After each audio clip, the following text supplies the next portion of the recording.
पति किंगपिन और पत्नी फंड मैनेजर, सहायक बने थे सीएसपी संचालक। यही था वासेपुर के गैंगस्टर प्रिंस खान का अर्थतंत्र। रंगदारी के पैसों को बहुत चालाकी और सिस्टमैटिक ढंग से खपाया जाता था। कई कारोबार में भी प्रिंस खान का पैसा लगाया गया है। 10 से 12 लोगों का ये दल सिर्फ पैसों को ठिकाने लगाने का काम करता था। पुलिस ने ताबड़तोड़ कार्रवाई कर इस अर्थतंत्र की कमर तोड़ देने का दावा किया है। एसएसपी संजीव कुमार ने बताया कि 3 महीनों में कम से कम 1 करोड़ रुपए का ट्रांजैक्शन किया गया है। ये ट्रांजैक्शन लगभग 90 बैंक अकाउंट से हुआ है। 300 बार के ट्रांजैक्शन में ये पैसा इधर से उधर किया गया है। सभी बैंक अकाउंट को फ्रीज कर दिया गया है, जबकि कई और अकाउंट की अभी जांच के दायरे में है। एसएसपी संजीव कुमार की विशेष टीम ने एक महिला समेत 10 लोगों को गिरफ्तार किया है। इसमें फायरिंग गैंग के लोग शामिल नहीं हैं। इनका काम सिर्फ रंगदारी से वसूले गए पैसों को ठिकाने लगाने का है। धनबाद के कई सफेदपोश लोगों के खिलाफ भी ये गिरफ्तारी तलवार बनकर लटक रही है। कई धंधे व्यवसाय में प्रिंस खान का पैसा लगाने का पुलिस को सुराग मिला है। जिन 10 लोगों को गिरफ्तार किया गया है, सभी लोगों की अर्थतंत्र व्यवस्था में अलग अलग भूमिका है। सद्दाब अंसारी इस गैंग का लीडर था, जबकि पत्नी नरगिस बानो पूरे सिस्टम को चलाती थी। सीएसपी के माध्यम से रंगदारी से वसूले गए पैसों को ठिकाने लगाया गया है। गिरोह में शामिल कई लोगों के पास ये काम था कि जिन लोगों को धमकी दी गई है, उन्हें दोबारा फोन कर फॉलो अप करना, उनसे पैसे लेना, पैसे कहां से लेना है, कैसे लेना है और इन पैसों को कैसे दूसरी टीम को सौंप देना है। इस काम के लिए इस गैंग में अलग से लोग थे। कुछ लोगों का ये काम था कि विभिन्न बैंकों, यूपीआई और सीएसपी के जरिए पैसों को जगह तक पहुंचा देना। रंगदारी के पैसों को जमीन, दवा सहित अन्य व्यवसाय में खपाने का पुलिस को जानकारी मिली है। कुछ दिनों से लगातार धनबाद के क्षेत्र में विभिन्न व्यावसायिक संगठनों को या जो व्यवसाय करते हैं उनको एक्सटॉर्शन कुछ कॉल्स आ रहे थे, जिस संबंध में हम लोगों ने कई कांड भी दर्ज किए हैं। और इस संदर्भ में एक पूरी हमारी टीम, पुलिस उपाधीक्षक लॉ एंड ऑर्डर और इंस्पेक्टर केंद्रवाड़ी और अन्य जो वरीय पदाधिकारी और हमारे जो बैंक बोर्ड का अफसर इंचार्ज और उनकी पूरी टीम जो है, बाकी अगल बगल के थानों की एक बड़ी टीम हम लोगों ने लगा रखा था इस पूरे एक्सटॉर्शन रैकेट को के ऊपर नैप करने के लिए, इनको पकड़ने के लिए, इसकी पूरी जो कार्यशैली है उसको उजागर करने के लिए। तो उसी में कुल 10 लोग गिरफ्तार किए गए हैं, जिसमें मुख्यतः जो एक्सटॉर्शन का जो इनका पूरा रैकेट था, जिस हिसाब से चलता था, जिसमें एक बंदा पैसा कलेक्ट करता था, कुछ बंदे लोगों चार बंदे थे जो लोगों से पैसा कलेक्ट करते थे और कुछ थे जो उस पैसे को खपाने का काम करते थे। और इसका जो किंगपिन था सद्दाम, वो भी पकड़ा गया है।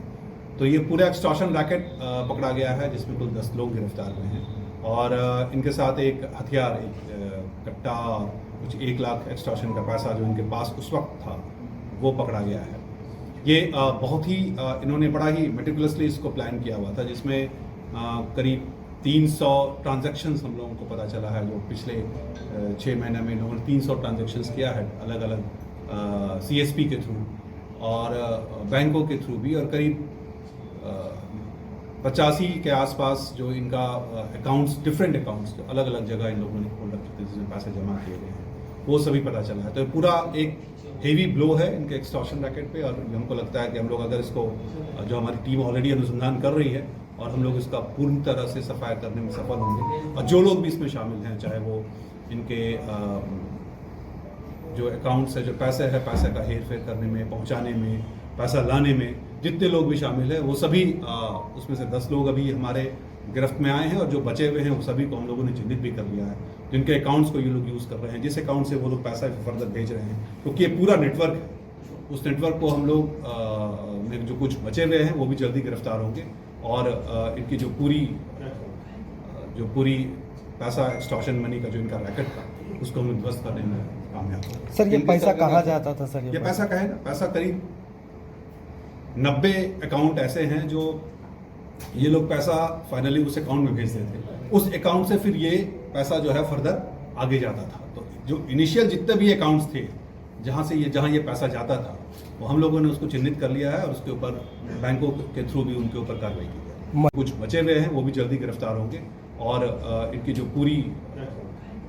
पूरी पैसा एक्सटॉर्शन मनी का जो इनका रैकेट था उसको हम ध्वस्त करने में कामयाब हुए। सर ये पैसा कहाँ जाता था सर? ये पैसा कहे ना, पैसा करीब 90 अकाउंट ऐसे हैं जो ये लोग पैसा फाइनली उस अकाउंट में भेज देते थे। उस अकाउंट से फिर ये पैसा जो है फर्दर आगे जाता था। तो जो इनिशियल जितने भी अकाउंट्स थे जहाँ ये पैसा जाता था वो हम लोगों ने उसको चिन्हित कर लिया है और उसके ऊपर बैंकों के थ्रू भी उनके ऊपर कार्रवाई की है। महिला का क्या रोल था? जितना सारा पैसा था, जो पैसा सद्दाम सारा हिसाब किताब करता था, उस सारे पैसा का रखवाली कहाँ भेजना है, किसी जैसे CSP वालों को कितना देना है, इसको कितना देना है, ये काम उस महिला का था। किनसे सर रंगदारी वसूली गई है? ये सारी चीज़ें अभी आई है।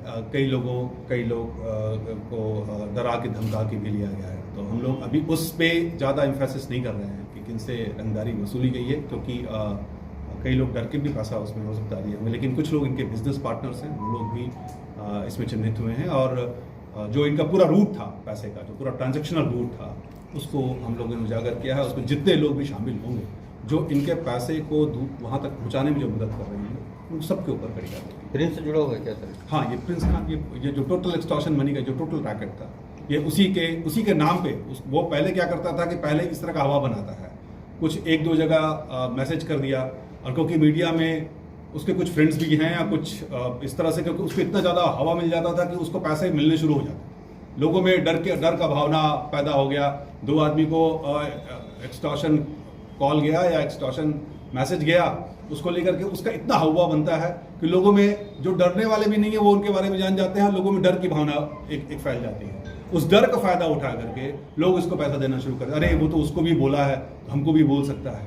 जबकि उसका अगर देखा जाए, इसमें एक और चीज़ पता चला है कि पिछले 1-2 जगह जो कहीं कुछ फायरिंग वायरिंग हुई या कुछ गोलीबारी हुई, तो उनके लोगों को भी ये लोग पैसा पहुँचाते। मतलब अगर वो जेल चला गया तो उसके घर वालों को भी वो पैसा दे।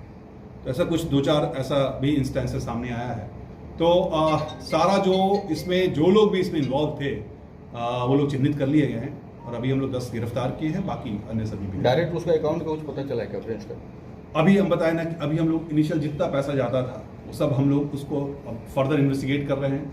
हम लोगों को जो अभी हम आपको बता सकते हैं वो इतना ही बता सकते हैं कि हाँ, उसमें जितने भी अकाउंट्स थे, अकाउंट्स को हम लोगों ने चिन्हित कर लिया है और सबके ऊपर हम लोग सब गिरफ्तार ही हुए सर? सब गिरफ्तार हुए हैं। लोकल सब 10 लोग जो लोग हैं, ये सभी लोकल्स ही हैं, जो उनको डिफरेंट। अब पुलिस इन सूचनाओं पर काम कर रही है।